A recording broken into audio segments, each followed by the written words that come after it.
G'day folks, welcome back to Shotgun Versus. Today we're looking at a target suggested by my mom, who's a big fan of the show, and so decided as a nod to her that I'd take a look at the target she wanted me to shoot. A watermelon. Now, watermelons are really big, they're tough fruit, but they're also very commonly used for target practice. I think I'm going to blow this thing to pieces, but I think it's going to be a really nice gory mess. So I think it's going to be a lot of fun, and I'm probably going to make a big mess here. So let's have a look and see what happens.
So,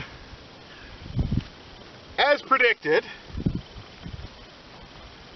the watermelon really didn't hold a candle to the power of the birdshot, especially at the range that we shoot at.